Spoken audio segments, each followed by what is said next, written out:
Hello hi friends, Srivani కిచెన్కి స్వాగతం. ఈ వీడియో చూస్తున్న అందరికీ ధన్యవాదాలండి.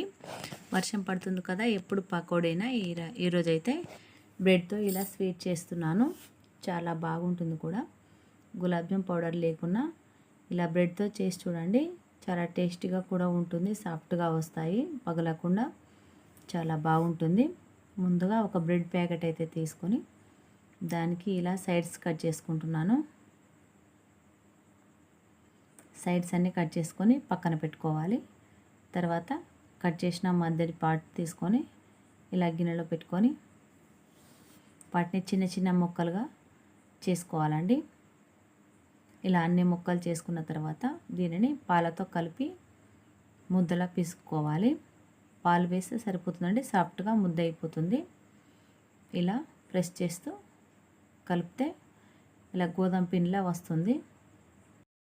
ఇలా మొత్తం కలుపుకున్న తర్వాత మనకు ఎంతైతే సరిపోతుందో అంత ముద్దను తీసుకొని రౌండ్గా చేసుకొని గులాబ్ జాములు ఏ విధంగా చేస్తామో అలా చేసుకుంటే సరిపోతుందండి. చాలా బాగా వస్తాయి, పగుళ్ళు ఉండవు.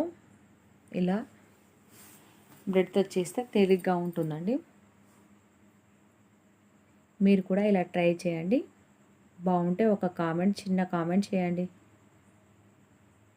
ఇలా అన్నీ రౌండ్గా తయారు చేసుకొని ఒక బౌల్లోకి తీసుకుందామండి. ఈ సైజ్ చేస్తే సరిపోతుంది. తర్వాత ఆయిల్ పెట్టుకొని ఆయిల్ వేడైన తర్వాత ఆయిల్ బాగా ఎక్కువగా వేడి కాకూడదండి, మీడియం సైజు వేడైతే సరిపోతుంది.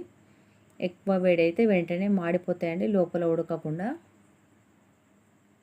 ఇలా కొద్దిగా వేడైన తర్వాత ఒకదాని తర్వాత ఒకటి వేసుకొని వేయించుకోవాలి. చూడండి, ఇలా వేస్తే చాలా బాగా వస్తాయండి. మధ్యలో పగలకుండా నునుపుగా చాలా మంచిగా వస్తాయండి. చూడండి, అన్నీ వేసిన తర్వాత కొద్దిగా హై ఫ్లేమ్ పెడితే ఇలా వేగిపోతాయి. ఇలా వేగిన వీటిని ఒక ప్లేట్లోకి తీసుకోవాలండి. అన్నీ ఇలా ప్లేట్ తీసుకొని ఇంకొక వాయిని కూడా వేసుకొని మళ్ళీ వేయించుకుందాం. ఇలా అన్నీ వేయించుకున్న తర్వాత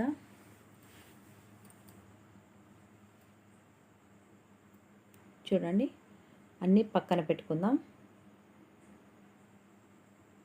తీసి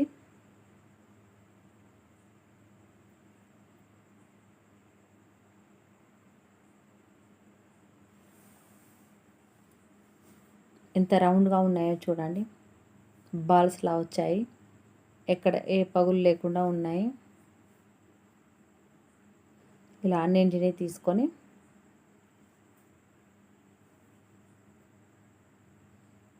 వేయించుకొని పక్కన పెట్టుకోవాలి.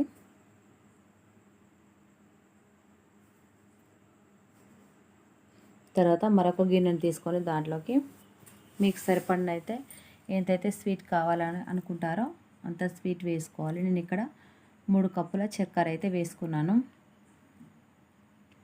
దీంట్లోకి సరిపడినన్ని నీళ్ళు పోసుకోవాలండి. మనకు సిరప్ కావాలి కాబట్టి నీళ్ళు కొంచెం ఎక్కువగానే వేసుకొని చిన్న మంట మీద మొత్తం మరగనివ్వాలండి. పాకం రావాల్సిన అవసరం లేదు, మామూలుగా వస్తే సరిపోతుంది. ఇలా మొత్తం కరిగేంత వరకు కలుపుతూ మొత్తం సిరప్ చిక్కబడేంత వరకు ఉంచుకోవాలి. తర్వాత దాంట్లోకి యాలకుల పొడి వేసుకొని తర్వాత ఈ బాల్స్ని కూడా వేసుకొని ఒక 10 నిమిషాలు మూత పెట్టి పక్కన పెట్టుకోవాలండి. చూడండి, రెడీ అయిపోయాయి.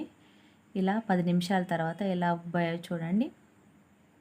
ఇప్పుడు మనం సర్వ్ చేసుకోవడమే. వేడిగా అయినా బాగానే ఉంటాయి, ఫ్రిడ్జ్లో పెట్టి తిన్నా బాగానే ఉంటాయండి చల్లగా.